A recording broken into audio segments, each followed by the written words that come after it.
On this episode of Infinity Sports, we're going to be talking about a blowout high school girls basketball game. We're going to be talking about the Lakers trade targets. It was girls. Yeah. We're going to be talking about the Lakers trade targets, some NFL moves, and Nick reviews a Garth Brooks song because I recommended it to him. I can't wait to hear that. But we're going to lead things off with some golf right after this 8-minute break. 8 minutes. 8 seconds? After this 8-second break, we're going to be right back. This show is shocking.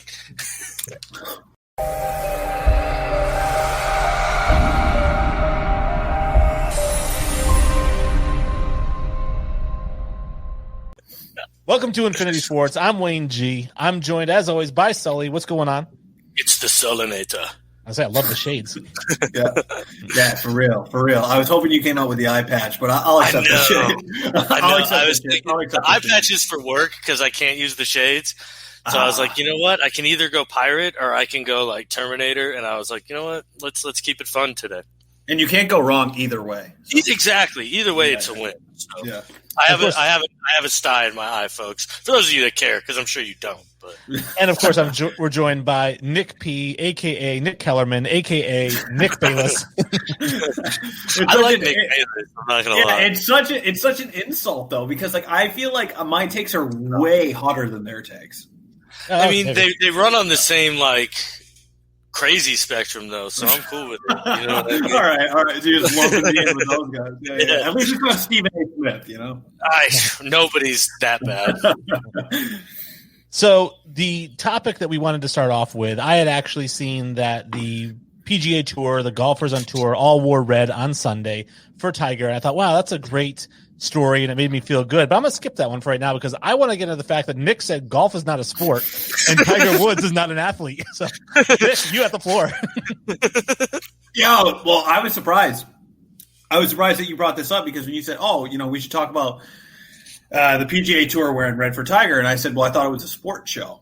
I think that was my reaction initially.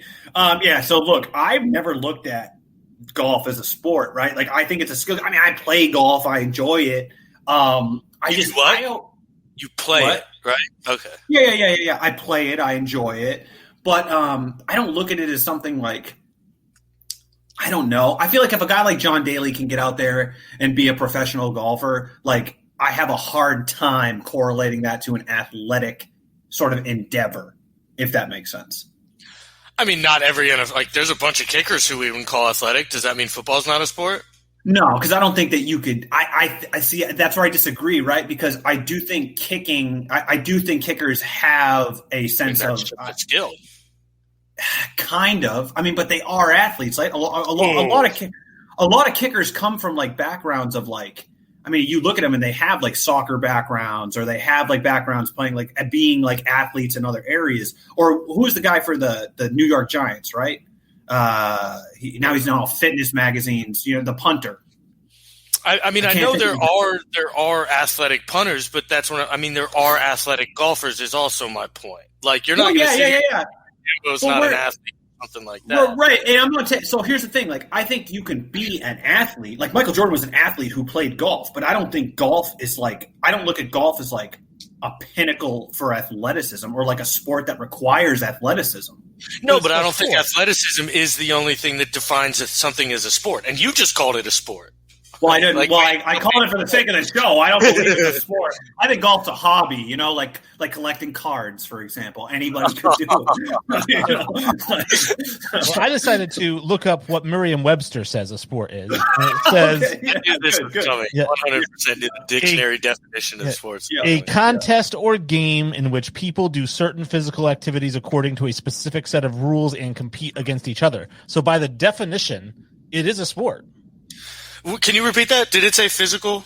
It did say physical. It did say it says doing certain physical activities. No, but I just wanted to clarify because I didn't want like I know like this esports thing is like a big thing now, and I'm never gonna say gaming's a sport or anything like that. So like so I wanted to like kind of clarify like fair. what actually defines like physical. So I'm glad they said physical because golf does involve physical. I do agree. I don't think anybody's going to sit here and say golf is the best athletes or anybody's out here's, running a 4.2 and also golfing, but at the same time, I think the main like point that irked me was like, for one, calling Tiger a non-athlete. I think he like revolutionized the game with his athleticism. I think that's what set him apart is that he was an athlete. He could go out there and rip the tits out the ball while also having this skill that was like so finesse. Yeah, but I mean, John Daly could go out there and rip the tits off a ball while he ripped butts and Tiger could. Well, and I will say this because John Daly, I think, is an underrated golfer actually because John Daly not only could he hit the ball a mile, he had some of the softest touch around the greens. He was such a good golfer. Yeah. He's my favorite golfer of all time, John Daly. Well, that's because you drink John Daly. Right. But I will say this, Tiger Woods' workout regime and what he did to his body revolutionized the entire sport forever. I mean, like you said, Nick, we think of Happy Gilmore saying, hey, you should talk to my neighbor, the accountant, right? Huge ass, probably a great golfer. That was the idea of the golfer back probably 1995, right before Tiger hit. And as soon as Tiger started hitting the weight room and he was on the cover of Men's Fitness, it was all about, guys like Dustin Johnson, Phil Mickelson, who I used to call man boobs, like slimmed down about 100 pounds. Like everybody got skinny and got in shape because that's the only way you can win. You can't win in golf anymore unless you're an athlete. I know John Daly's on a senior tour, so it's easy to beat 80-year-olds when you're hitting it, unless they're your grandfather. You couldn't beat him. But John Daly couldn't beat my grandfather. I get what you're saying. Like, he made it popular to be fit and play golf. But I don't think that turns golf automatically into some like athletic endeavor or physical activity. You drive a cart around. Well, not in pro golf. Not in pro golf. You have to walk. You got a guy carrying your bags. I mean, but still, you do have to walk. It's a lot of miles. Oh, my, you have to walk. Listen, my Nana walks around the mall every morning, okay? So here's the thing. It's like, what's the difference? I carry my wife's luggage through the airport. What's the difference? You're not hitting a ball 300 yards. And then, and again, nobody's sitting here arguing that golf is like an athletic necessary sport. Yeah. I'm just saying that what Tiger did and the athleticism he brought to the game changed the way the game is now. People train and people go about the game. They get more athletic, more limber, more nimble, more things like that because it clearly helps. It clearly helps to be bigger, stronger at golf. So, I mean, that's part of athleticism. And I don't know. I think that's knocking it to say that there aren't athletes in golf and that he wasn't. Well, I'm not saying that they're not athletes either, but here you go. My two favorite golfers right now, active, you're probably not, either one of you not going to know who they are, but it's Shane Lowry and it's Tyrell Hatton. Those two guys, Tyrell Hatton I love because he's a Liverpool supporter. It's the only reason I like him. Not in good shape, not an athlete. Shane Lowry is an overweight Irishman. And neither of us know who they are because they've never won anything. Well, that's not true. They have won, but they're not winning Masters and things like that, but they're competing. Wow, Bryson DeChambeau's out here looking like a fucking stud, ripping the ball 400 yards down the field, and he's all over SportsCenter how jacked he is in his training routine. Again, changing the game. Like, I don't know. I just think like that statement almost proved my point. Like, yes, there are non-athletic golfers in the sport. I'm never going to majority. Okay, I'll even agree with you there. Majority. Yeah. I do think that's swaying to the other side, though. And I want Wayne to get his point in because I know he agrees with me. I think that it's very rare to see the guys at the top of the leaderboard that aren't completely fit and completely in shape. And I think there are exceptions to the rule, like in anything, right? You've got guys like Patrick Reed, who I call Fatty Reed, right? Patrick Reed is fat, but he's a good golfer, so he's hovers around the top of the leaderboard, but he's the anomaly. And to me, it reminds me of quarterbacks in football, right? We'd all agree quarterbacks are athletes, but you look at Big Ben. I mean, he's not Tom Brady. He's not, Aaron Rodgers. He's not guys who are fit and slim. Yeah. I don't think Tom Brady is a guy who you would want to lump into that. He's not going to win a 100-meter dash against people, but he's fit. I mean, he looks way more fit than Big Ben does. Yeah, I mean, I don't know. I mean, that I think more is just to the fact that Big Ben eats cheesesteaks and cheeseburgers and Tom Brady's a strict diet routine. Yeah. But I mean, again, I don't think I'd call Tom Brady an athlete. Like in like a high end athlete. I think again more of what he has is like very skill based. But I mean, I don't think anybody's going to say that the NFL isn't an athletic sport. So I mean, he's got to have some athletic bones in his body. But again, my whole issue with the statement was Tiger's not an athlete. I agree, golf is borderline a sport. Golf is like calling like darts a sport, I guess, or pool a sport or something like that. But at the same time, Tiger, I think, is what? Bowling, cornhole. I agree. All those things that are very skill-based and don't require jumping high and running fast and things like that. Right. But I think Tiger is the first kind of athlete to play golf and has now changed, I think, the way you kind of have to treat your body if you want to win. And I think that a sport is anything competitive. So I do think that cornhole's a sport. I do think darts is a sport. I think that gaming is a sport. I think gaming is a sport. I game my ass off, but I'll never. Chess is a sport, right? If you keep score and there's a winner and loser, it's a sport. Now, to that effect, not everybody that plays a sport is an athlete. So that's kind of where I think Nick's going, right? But they're all sports because they're all competitive. But Tiger Woods is definitely an athlete. I think that's a huge slap. It's saying like, Tiger Woods, and we were like, the guy benches like 370. He runs a 4.68 40. And by the way, folks, benching 370. I agree with Nick. Doesn't make you an athlete, but the totality of everything that he does. Like, I mean, you see a guy and you're like, yo, he benches, 370, and we don't know what he squats, but I'm assuming he squatted him out and did all these things. And he's also out there ripping the tits off the ball. And like, you can tell when you look at that guy that he's an athlete, man. I don't know. I mean, maybe for a period of time, but I don't look at him as like being more fit or this super fit guy on a golf course. Like, I think Rory McIlroy would personify that more than Tiger. I mean, maybe at a point in time, but like, I don't know. I look at Rory as probably the one guy who stands out because of how fit he is, not Tiger. Well, but you look at Rory when he first started, and Rory now, he's put on 25 pounds of muscle. Because you have to win. I don't think it's because you have to win. I think it's because with Rory's fame, he hits the gym as a young man. Yeah, exactly. I don't think Rory decided one New Year's Day that he's going to sign up for Planet Fitness and get in shape. I think he probably has a trainer. I would hope. But he has a regimen that's designed to help him win, and you have to have a certain amount of flexibility. You have to have a certain amount of strength. Yeah. So it's not just going to the gym and getting fit to look good for the ladies. And all these things that like are underestimated things of being an athlete, which I think balance is the most important thing you need if you're going to be an athlete. But all those things encompassed, I think you're just ignoring. Yeah, he may not run fast or jump high. I don't know. Truthfully, I don't know. We had an argument that I think Tiger could beat Nick in a 40-yard dash or whatever. Nick was faster or Tiger was faster than Nick.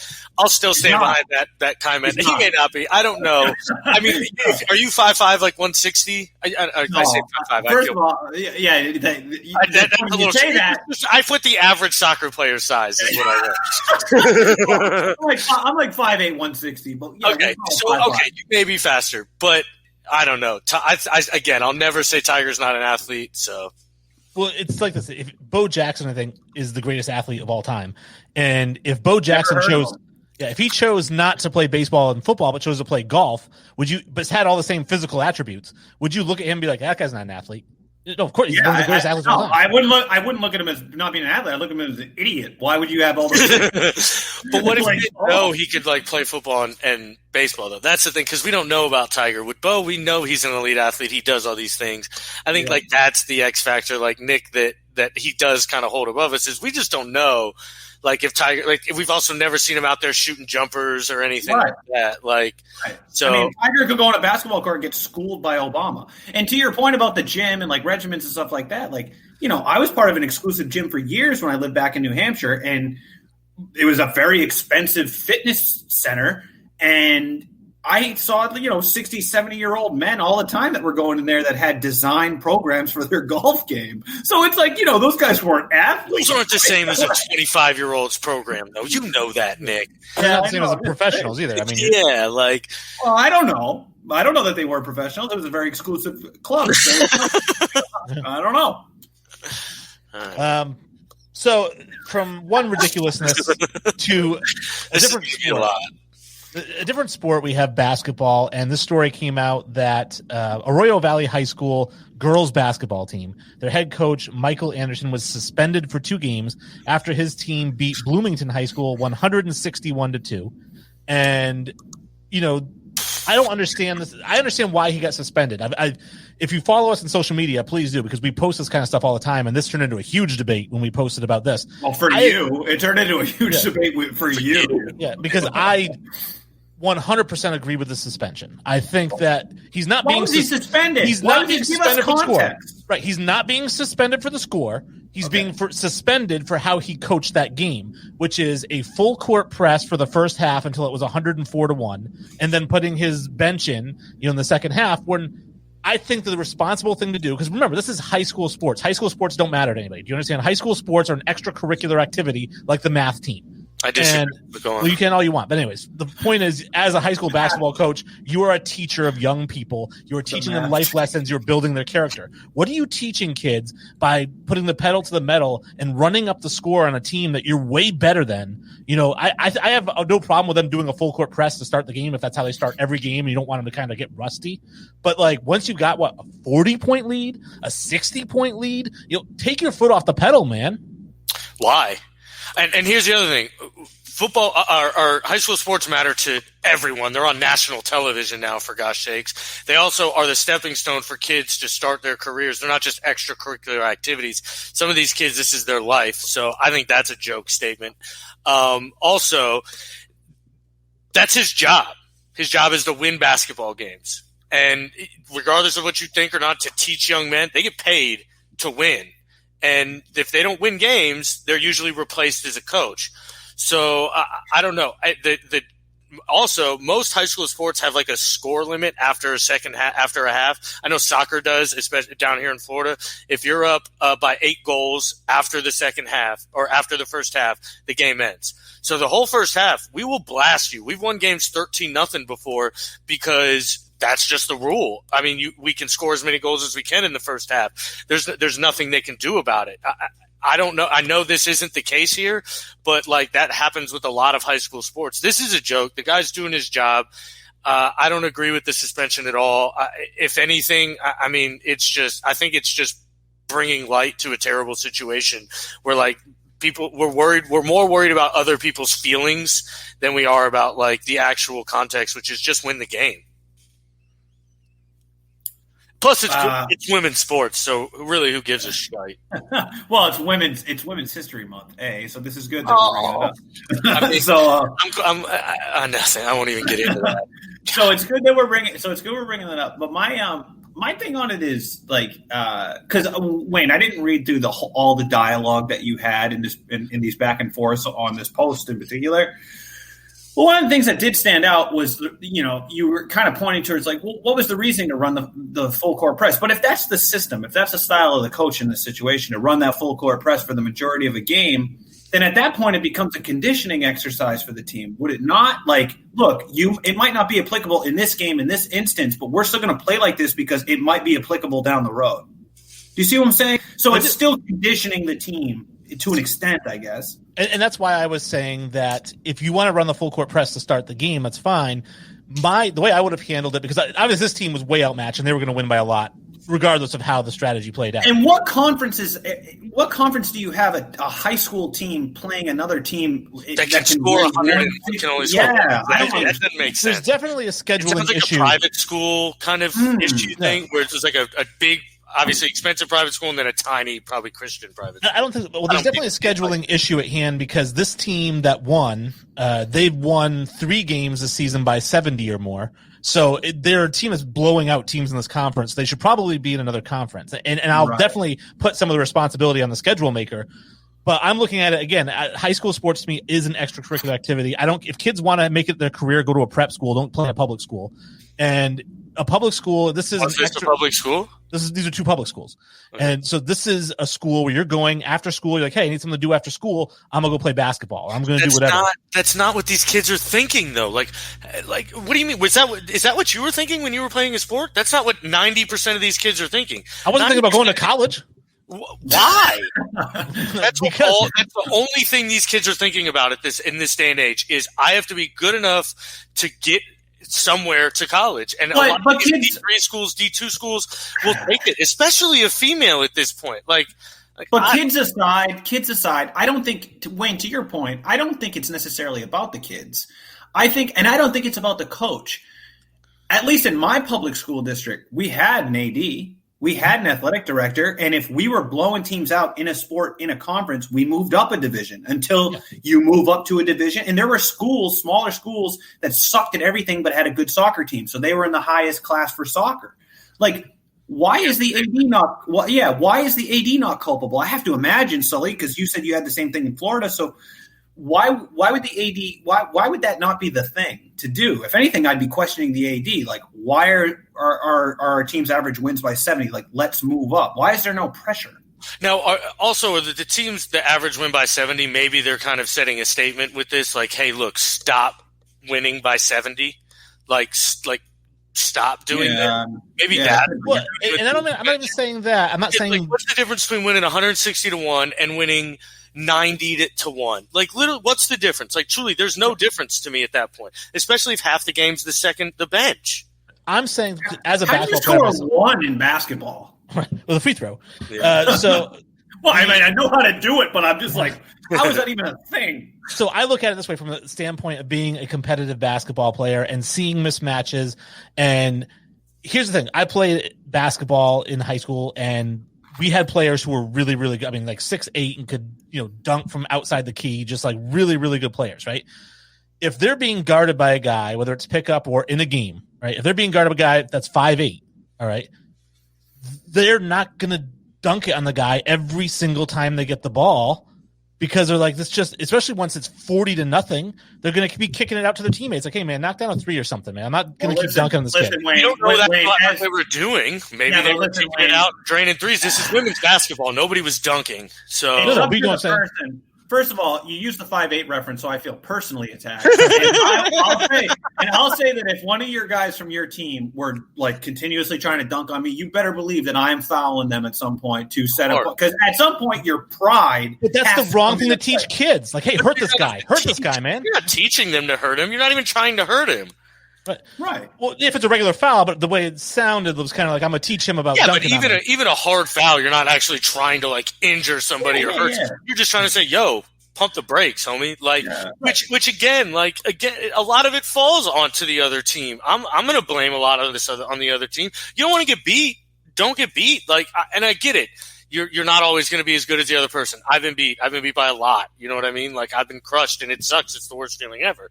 But again, it's not I don't know. I think this has a lot to do with just the culture of what's going on now, and everybody getting trophies and no, because I think when you use football as an example, right? We talk about it, and we have talked about it in the show about running up the score in football because it happens in college every year, right? Some team it's a little bit different because they use the scoring system to determine what place you're in, so you kind of have to factor that in.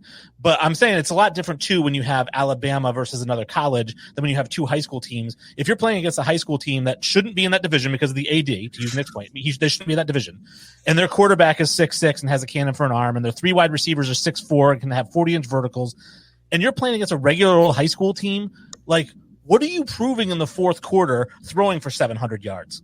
What are you proving? See, but they weren't, because that quarterback was out of the game because he came out to the halftime like this coach did. And here's the other thing is a lot of those games that you see that are like that, they are trying to hand the ball off, but then they're handing the ball off and the running back scores for 60 yards. I'm talking about the coach saying, we're not handing it off. We're throwing bombs, man.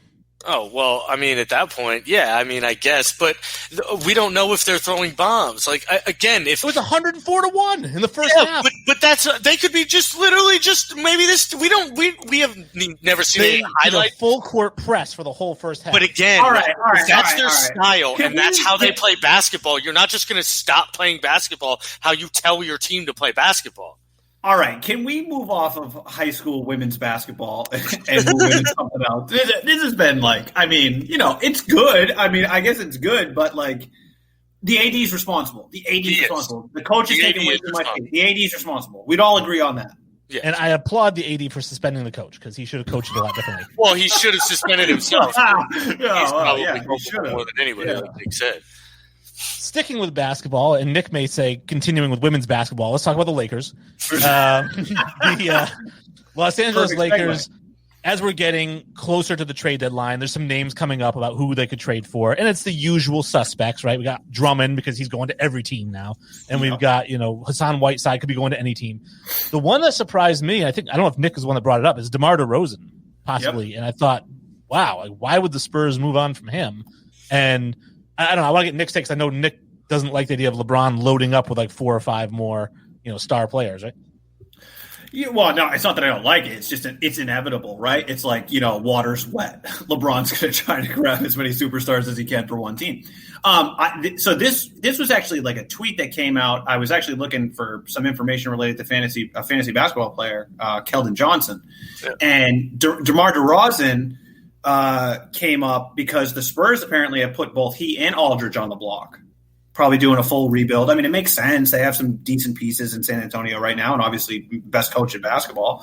And it said that the Lakers were planning on making significant roster moves, and DeRozan is a guy that LeBron loves, right? That was one of the tweet that I read. There was an article attached to it. I don't know, that kind of thing. And I thought, yeah, perfect. I could see it right now. I could see LeBron offloading a guy like Kuzma over to San Antonio, maybe package him with a first or second round pick, and then all of a sudden you got DeRozan in Los Angeles. It just goes to that whole I had this conversation with somebody today. It goes to that whole LeBron disarming thing and why the league, I think, suffers from it. And it's LeBron's the type of guy who leaves a warm up at the beginning, while his team's warming up to go dab up the best player on another team. That is a form of disarmament, right?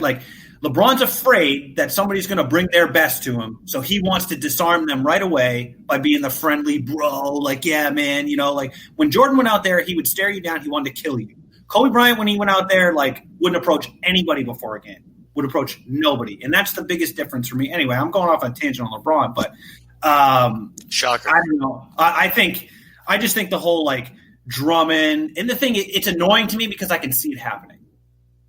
DeRozan, Drummond, Whiteside. I mean, I can see it happening too, but because they have the pieces, and truthfully, I don't know if that's a good move for them. I think one of the Lakers' biggest strengths right now is they're actually pretty deep, and I think they have a lot of very good role players and a lot of guys that do a lot of things for them, and I don't know if because I don't think Kuzma and a Lakers first really moves the needle for DeRozan. I think what about Tucker Horton, right? That's what I mean. I think it'd have to be Kuzma, Tucker Horton, or Kuzma, Tucker Horton in a second, something which again they're moving. I think a lot of talent at that point, and I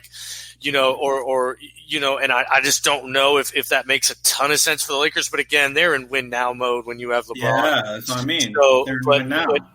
But I do think it stresses their lineup too, because again, the depth I think is key, and depth helps you in the playoffs a lot. But obviously, I mean, you get a guy like DeRozan with his scoring ability and his shooting ability on a team with LeBron and AD, and I mean, honestly, they could probably play 3-on-5 and win a ton of games. So, I do agree that that'd be a little unfair. Drummond, I mean, does he fit? I mean, I know he fits everywhere, but does he really fit? I know he's just a rim protector and things like that, but I think he clogs the middle, and that I don't think is a good fit for Anthony Davis and LeBron, because both those guys I think are at their best when they're attacking the rim. So I'm not sure if Drummond's a fit. I think DeRozan would be the best fit if they're looking to add somebody big. So. Well, a couple other names I saw. One was Oladipo, was the guy because he wants to be moved. Scary. Another name was Kelly Oubre. Yeah. Well, you know why those names are getting dropped, the Oubres and the Oladipos and the DeRozans, right? Because they also cover up, LeBron now with one of those guys won't have to guard the best perimeter player on the team. Yeah. LeBron can vacation on defense, because he's not about that life either. So he'll have DeRozan cover a guy like Steph Curry in the postseason, or I'm just using that as an example. I don't know. No, I get what you mean. But you get what I'm saying. That player, or Oladipo's a good defender, great defender. I think great. Yeah, he's a great defender. Yeah. Well, the name that really stood out to me, and I wanted to get Nick's take on this because he talks about this guy a lot, is Kristaps Porzingis. The Mavericks are in free fall mode.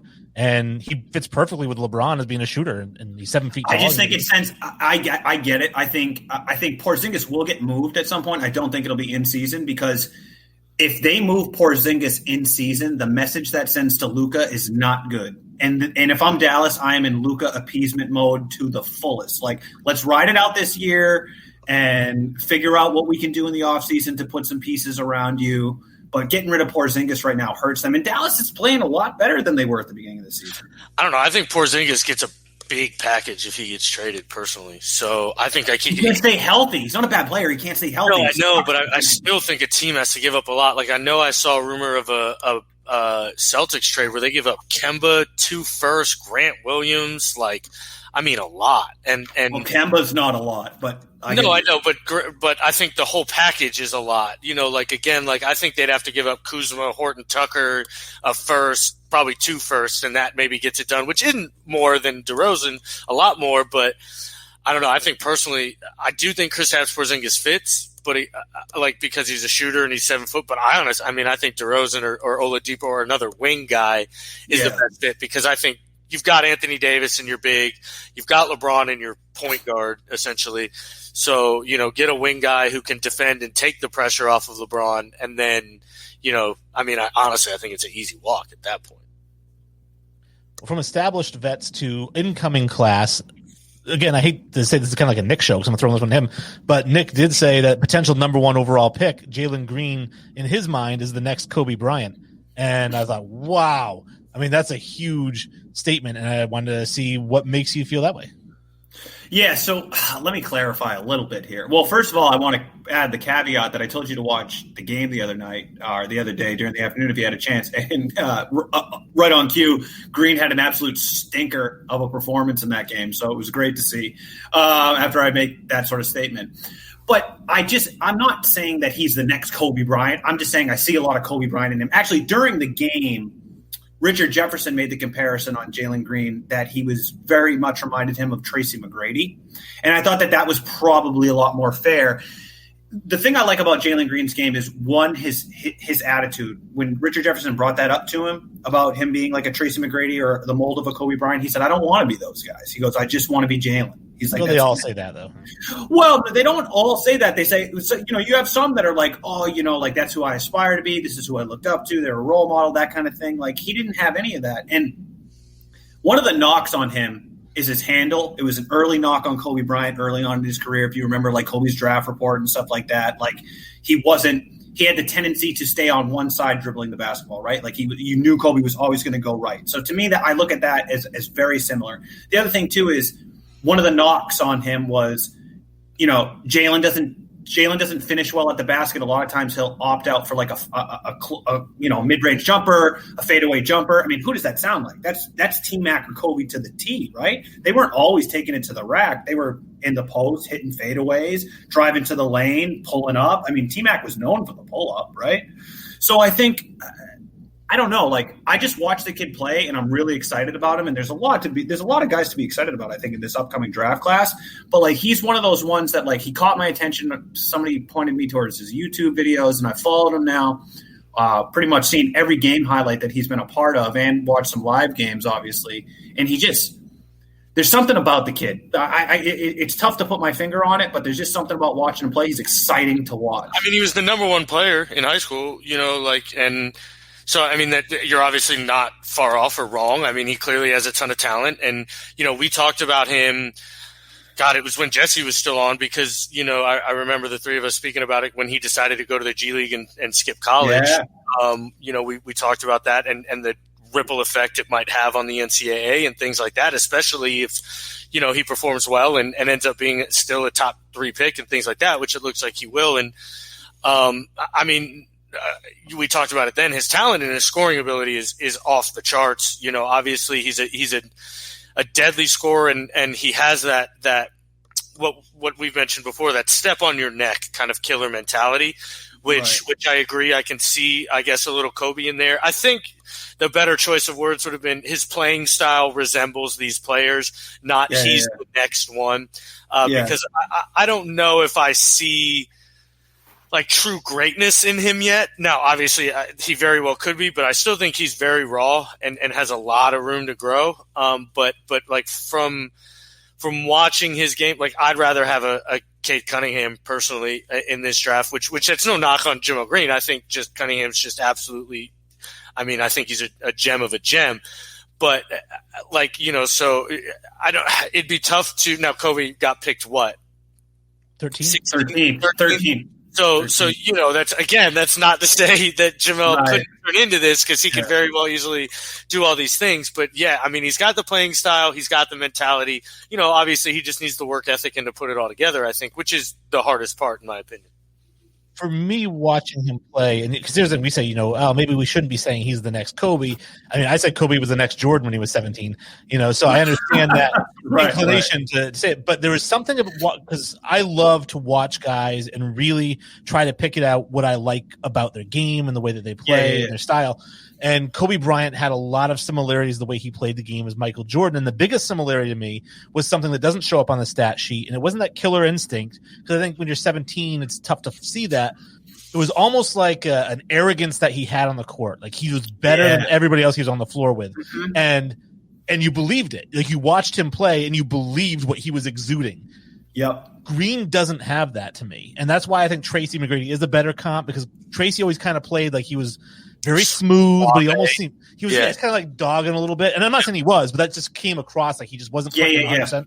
I agree. Yeah. And so for me, watching as much that once you told me, you know, he felt he was the next Kobe, I don't know how many hours I watched of tape of this kid.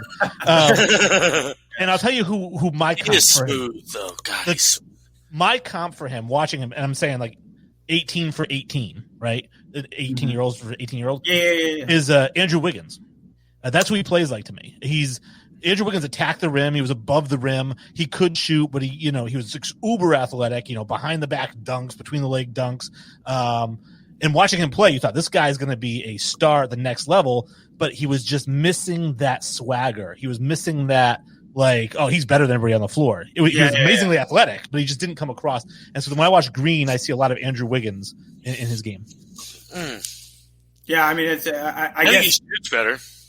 I think he shoots better than Wiggins. I also think that the thing with Green too is, see, I see a lot of that tenacity. Like he always wants the ball, because he also is sharing with another guy who's a potential top 3, if not top 5 pick, with Jonathan Kuminga, right? Like he's literally on this Ignite team sharing the ball with a guy like that. But that doesn't stop him from wanting it. Like I saw situations where, you know, Kuminga put up a whack shot and he was, you know, like, what the hell, man? You know what I mean? And I realize that's not necessarily something that all people want to see, but I want to see that. I want to see that from a guy. I want to see a guy be like, that was a stupid shot, and if you're going to take dumb shots, I have a better chance to make them. We will have to definitely get what was the name of the scout, Wayne? Scott Brown. Scott Brown, but we're going to have to get him on this year because this draft is loaded. It is loaded. This is going to be a special draft. I think it's like top it's 10 picks. Like, you have a franchise player potential in the top 10 picks. I think easy. Like this is a chance to have like an 03 draft where it's got like 5 Hall of Famers in it. Like this draft's going to be crazy special. And I would love to have him on there. I love his take and things like. I think you would like him too a lot, Nick. Yeah. He was super like educated. I liked his take on like the way he evaluated prospects. Now, so I was saying, you brought it up, Nick, that he had played in the G League instead of college, or Sully brought it up, but you guys were talking about it. What do you think about that decision? I know we talked about it when he did it, and me and Sully, obviously, because we hate the NCAA so much, you know, we would recommend anywhere. We'd recommend your men's basketball league over the NCAA. Do it, kids. Don't go to the NCAA. But I'm curious, your take. You said the G League, you really like it, and I know they obviously have some NBA, you know, coaches there, like Brian Shaw's a phenomenal coach. But why would you take? I like Europe better personally because I feel like it's more fundamental, and a lot of these kids aren't taught the fundamentals at AAU in the high school level. So, kind of getting over to Europe and learning the passing game, I think, is really beneficial for them. But you think you prefer the G League over Europe? Or? Yeah, I mean, I just think the fundamentals don't even translate necessarily as much. I like the G League because you get a lot of former players. You get a lot of guys with league experience. I mean, Jared Jack's on that Ignite team, right? Like Jared Jack, I mean, he's got plenty of NBA experience. You got guys like Jeremy Lin playing. I mean, those are the sort of guys, Amir Johnson. you can learn stuff. These young men can learn stuff from these guys. And these guys weren't bad NBA players by any stretch of the imagination, right? Like, they were solid pros. So I think, and topping on the cake here, they get paid, right? Like, these kids are making a little bit of money in their pocket as well, which I think is great. Now, don't get me wrong. I'm not bashing NCAA. I love college basketball. I'm in North Carolina. I can't not like it. So I just think, I think a guy like Jalen Green making that decision over like going to Europe or going to college, I think that shows his tenacity, because he's like, I want to take it to these guys who have NBA experience already. And I think anybody who makes that decision is also making it with that in mind. That's my opinion. I agree with you. I mean, personally, I don't like the route of the NCAA. If I was a player and I have the ability to choose where I want to go, I'm the number one college athlete in sports for basketball. I'm going to go to where it's going to best prepare me to play at the next level. And I think that's the G League, in my opinion. I think the G League, agree. You're going to play against, like you mentioned, you're going to play against former NBA talent, and you're going to be under the coaching of current or former NBA coaches. I mean, you're going to probably have an NBA training regimen and an NBA like schedule and things like that. And it prepares you for not just life as a basketball player, but life as like outside of basketball and things like that. Because again, it's probably the same scheduling and things like that, where you got to come in, do the same meetings, film, all that stuff, which I understand you get in college as well. But you have a ton of outside distraction in college that, that I think G League would kind of cut out. Also to the Europe point, could you imagine anything worse than being a 17-year-old superstar in America and going over to a country where they don't speak your language, nobody knows who you are, you're not the biggest star, you're probably not even at that point the best player on your team, you may be, depending on who you are. I personally think that would be miserable. I don't think any 17-year-old would sign up for that. It's not like a Europe vacation and things like that. So I think they keep that in mind. Yeah, I mean, I know Brandon Jennings went to China, I think, and played, and he averaged like 2.5 points per game after being like the second or third best high school player in the country. And so I think it's almost a wake-up call, though, because I've always felt like the best place to learn to play NBA basketball is in the NBA. And that's why I was always fine with like Kobe, T-Mac, Dwight Howard, those guys going straight pro, because they were learning to play the pro game from the pros. Europe, I think it's kind of that same wake-up call. Like you said, you're the best high school player. You're averaging 30 points per game against other high school players. Now all of a sudden you're playing against grown men. You're like, uh-oh, I'm averaging 6 points per game. Maybe I'm not as good as I thought I was. Oh, that's happening in the G League too, though, now. Yeah, and to be fair, the issue that, again, I think this is more of a mentality standpoint from the kid, that he's going over there and probably thinking, oh, these guys are just shunning me because I'm not Greek or wherever they are, wherever he decides to play in Europe and things like that, and these are things a 17-year-old's going to think, and he's got no friends he can hang out with there, and like that's going to play into their head. I just mean as a 17-year-old making that decision. I'm not saying Europe isn't probably a good fundamental place for him to go and learn that side of the game. I'm just saying, as a 17-year-old making that decision, I think Europe would be like the last of the three, personally. In NFL news, we have the big story. JJ Watt goes to the Arizona Cardinals. End the show with the NFL. No, we're ending the show with no, I know, but I mean, it's 45 minutes into the show, and we're just bringing up we talked about women's sports before the NFL. But yeah, so JJ Watt, when he said that he was getting offers in the $15 to $16 million range, I thought he meant cumulatively over 2 or 3 years, not 15 or 16 million a year. But he gets 31 million over 2 years from Arizona, and I'm surprised how much they paid him.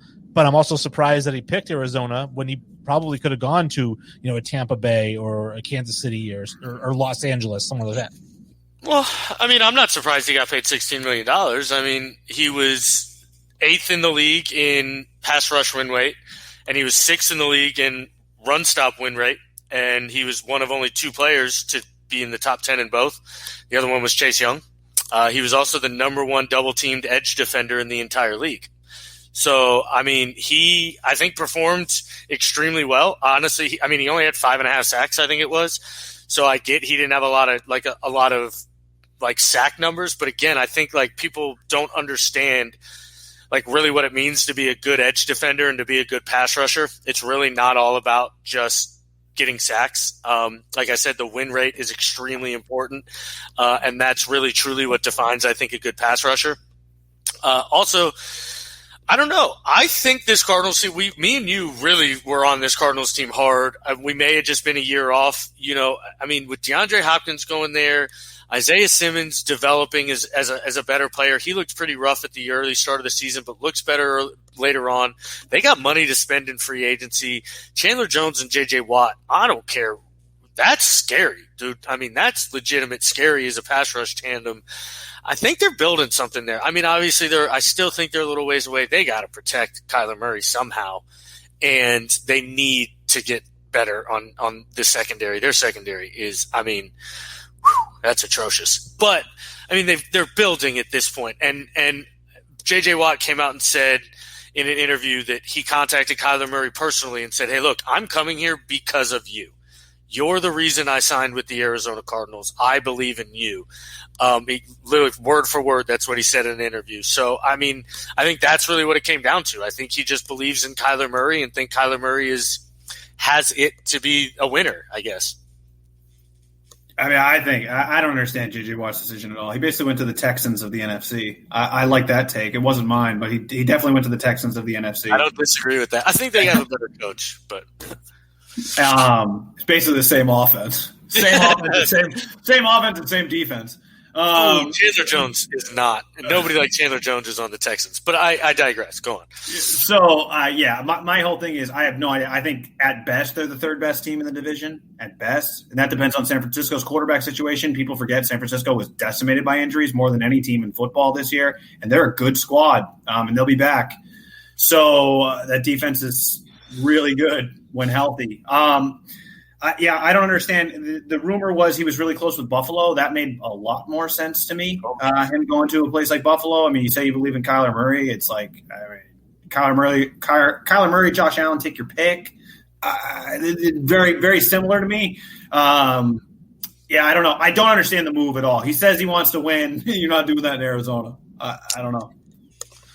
I'm curious how it affects Russell Wilson because I know that he wants to be protected better, and you've got Nick Bosa and Aaron Donald and Chandler Jones, and now you just added J.J. Watt, the guys who are coming after you. Yeah. Actually, Chandler Jones, who's actually really good friends with Russell Wilson, tweeted out, and he goes, "Damn, Russ, I'm sorry, boy," and then hit him with the hat because I mean, we don't know. I mean, truthfully, we don't know. We think Arizona's going to be the third worst team.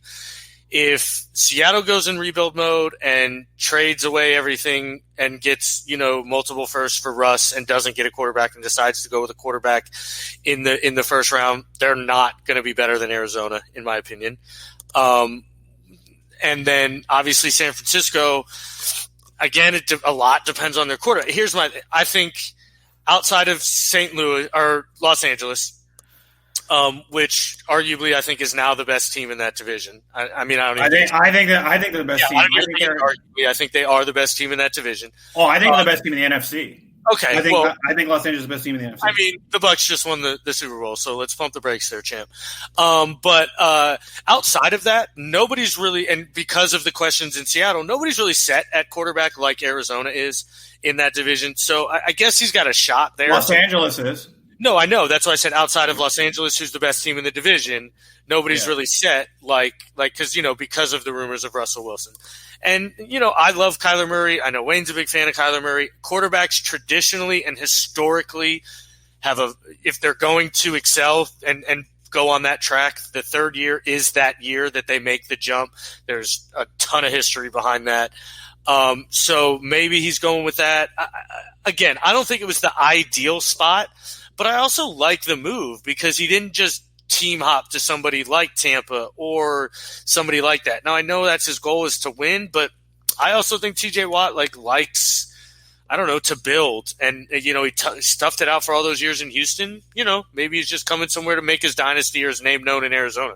He also was able to unretire 99, which I think was pretty cool. He contacted the player's, daughter, and was like, "Hey, do you mind if I wear the number?" And she was like, "No, of course, that'd be an honor." Blah blah blah. So he gets to keep 99. I think that's pretty cool. Well, that's good thing Michael Pittman didn't have that number.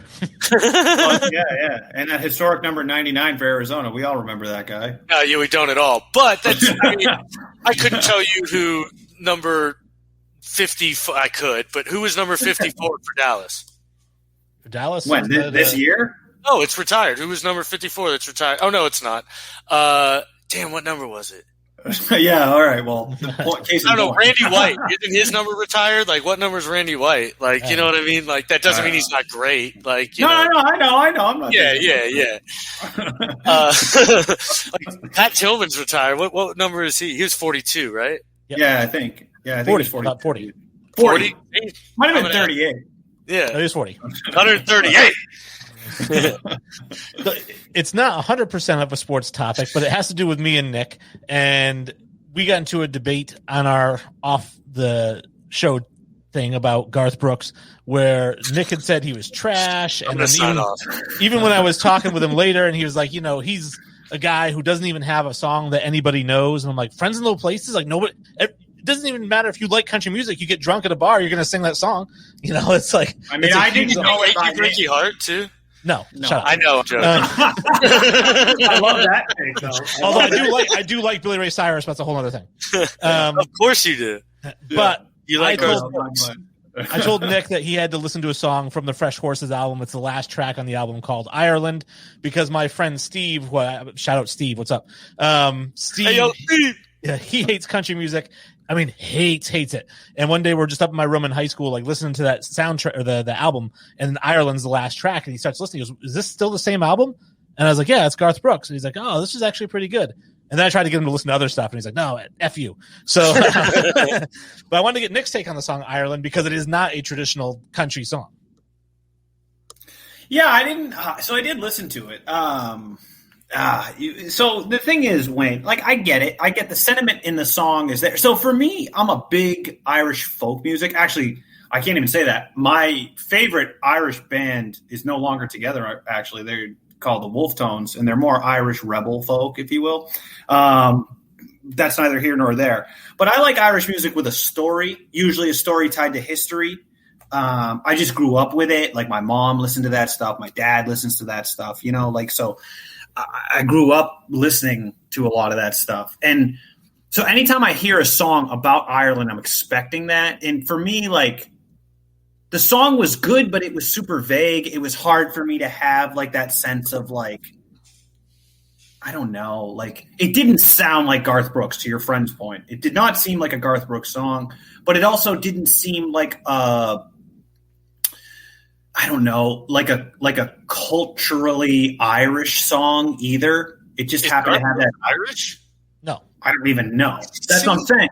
But the thing is, here's the thing, Sully. So I looked it up afterwards, and, like, Ireland loves Garth Brooks. Huge. Yeah. Like massive there. Like, there was, like, riots because he, like, canceled, like, a 5-show tour back in, like, 2005 or something like that. It was insane. I would have never guessed that. So I guess they love him, and they also like you too. So let's not judge their style of music. Right? And I think that, like, I don't know. Overall, I don't think it's a bad song, right? Like, I don't think it's a bad song at all. But, like, I guess I'm more of, like, an Irish music snob in a sense. So it's tough for me to, like, classify it in that same genre, because there's too much vagueness to it. Like, the Irish music I've been to, like, 3 Dropkick Murphy shows. Yeah, see, that's great Irish music. Yeah, they cover all the top Irish songs. They cover them. That was my first mosh pit too. It was not a fun time. I mean, and I wasn't even looking for a rave review. I was just looking for, no, it's not trash. It doesn't suck. Yeah. No, it's not trash. That's the win. It didn't suck.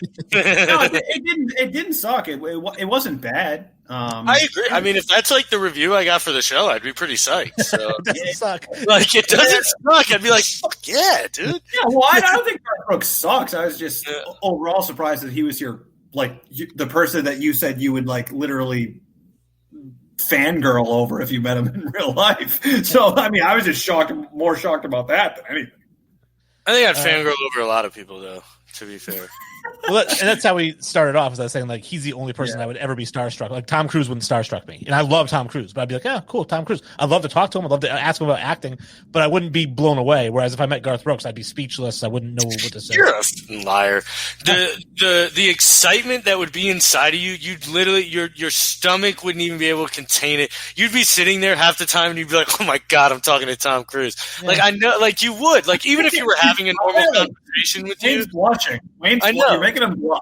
Like, even if you were having a normal, because I agree, like, I try to be like as normal and cool as I could because I'd want to have a normal conversation with them, and like I'd want to like interact in a normal way. At the same time, I'd still be like, ugh. Like there are certain points where it probably burst through me, and I don't even like Tom Cruise. I don't even like him one bit, and I'd still probably be like, holy shit, dude, this is pretty cool.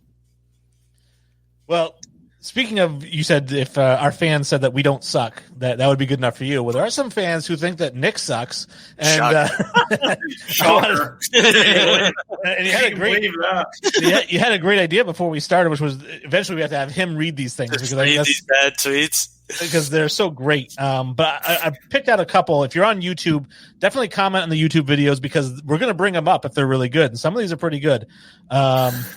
So we'll go with one of the more lighthearted ones, I guess. This is from He Got J's 985, who says, I can't front. This was the most hate I've ever seen. Please save this video. And this obviously, all these are in response to the Zion take. They're all Zion. They all are, yeah. And so I know, Sully, you were calling it a hater take as well. It was a pure hater take, and it still is.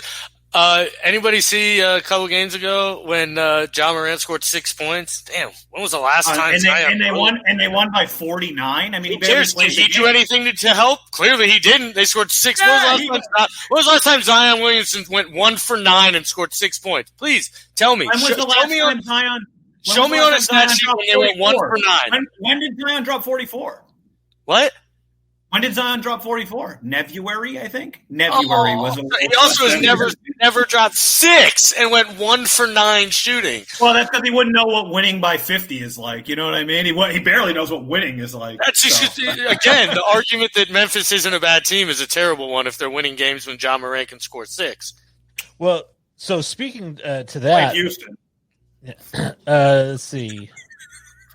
So Mackenzie Stratton, she says, remind your boy that Ja is 0-5 against Zion. Well, the thing is, Mackenzie, I saw this one actually. This was one of the ones I did see. And, tell your girl Mackenzie she's wrong. He's 0-4. But also tell your girl Mackenzie that the reality of the situation is the NBA did everything it could last season when the bubble came around to give Zion Williamson and the Pelicans a chance to make the play-in game. Did everything they could. You sound like Jesse now. Didn't he say that he had this take, right? It's true, though. They literally did everything, and up until the COVID situation happened, Memphis was a playoff team. Like, by far, they were going to be the 8th seed. Then all of a sudden that happened. They did the whole playoff thing, the bubble. Jaren Jackson got hurt. That hurt Memphis, obviously, and they dropped out of the play-in opportunity. But Memphis should have been a playoff team last year. They beat the Lakers twice. Well, Red Eye, and this was actually a nice take. Red Eye says, Ja will never be what Zion is, Nick P. Screw you and Ja. Bam! Because I love Ja, so I'm not going to take it away. And again, I'm only when I say Ja scored 6 points, went 1 for 9. It is with hurt because I love him. I actually think he is better than Zion. So. Yeah. So do I. I mean, that doesn't even deserve a response. Quite frankly, but I mean, I don't even have a response. Doesn't even deserve a superstar in this league, and will be, I think, a superstar in this league. Yeah. I guarantee you this. Tell you what. What was that guy's name? That was Red Eye. Yeah. All right. Listen, Red Eye. I guarantee you, Red Eye, that Ja Morant competes for 2 things before Zion does, and those 2 things are an NBA championship and an MVP.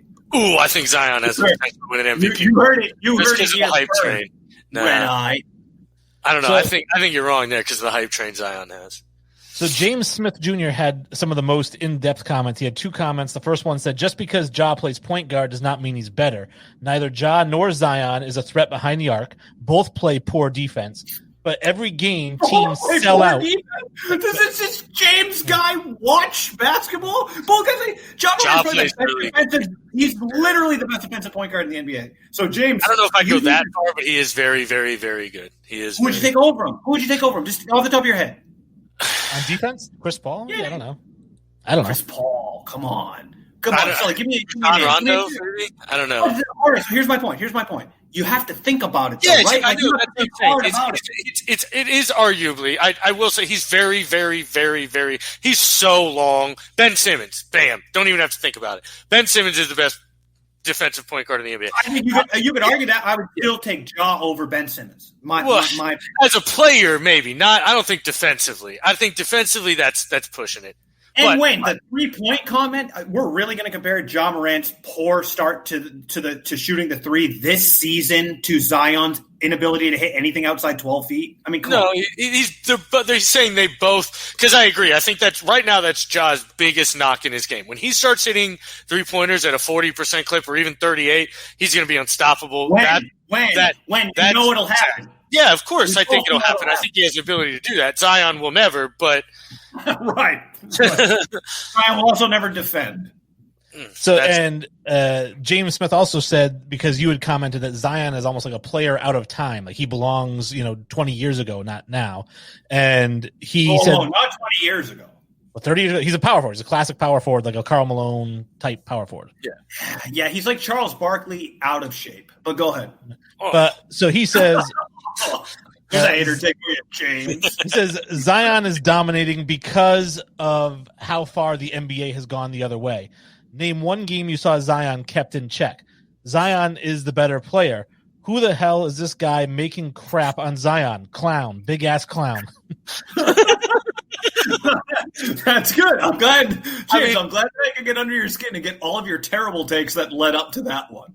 Tristan Thompson did lock him in the first half, but Zion did kind of bully Tristan Thompson, I think, a little bit at the end of that game when he put him back in. It was more Robert Williams than Tristan Thompson. The one specific play that I'm surprised you didn't mention, one of the guy mentions that, yes, who hit the game winner? Brandon Ingram. But Zion Williamson set up the shot. So, there's a lot to do there with that. I know somebody commented that. I actually saw that in the Cash comment. Money. Yeah, Cash Money said that Zion set it up.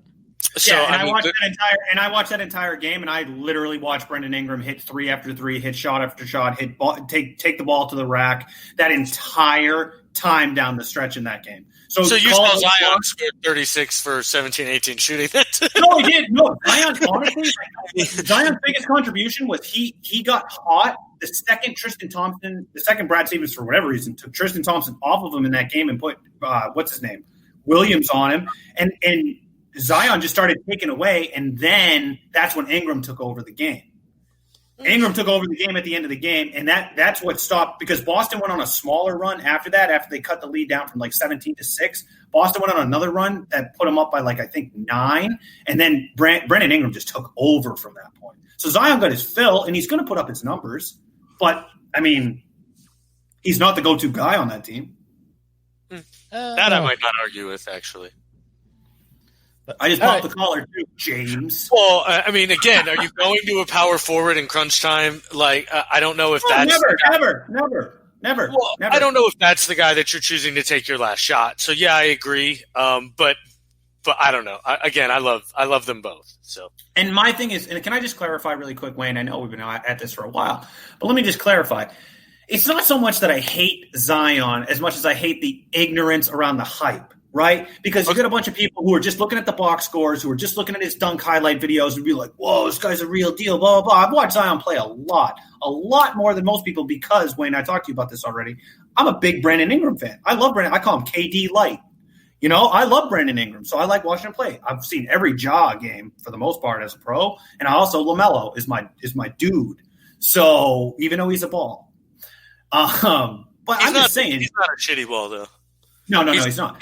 I'm just saying, you can't watch Zion play and be like, okay, he's a stat filler. I don't think he is. That's the thing. I don't watch him and see just a stat filler, though. I agree. I think he's – I agree. I don't think he'll ever be a guy that Like, I don't think he's ever going to be Anthony Davis, or he's never going to be Tim Duncan or anything like that. But I think he's going to be better than Blake Griffin, or something like that. So, like I don't know. Like, I see a guy that can contribute and can be a very dominating force in this league, but maybe not necessarily one that's going to tip the scales, I guess. Which I don't like. If that's your take, okay, I'll agree with that. But I mean, I do think he'll tip the scale. He'll tip the scale, all right. You said it, not me. He's going to tip the scale. Scale. I can hear the scale. I can hear the scale from here. It's saying, "Please help! It's so heavy. Get off." Please help. Like I can hear it from here. I think it'll be crazy if he does the exact opposite and does the Julius Randle route. Remember, Julius Randle just came back shredded after like one offseason. Yeah.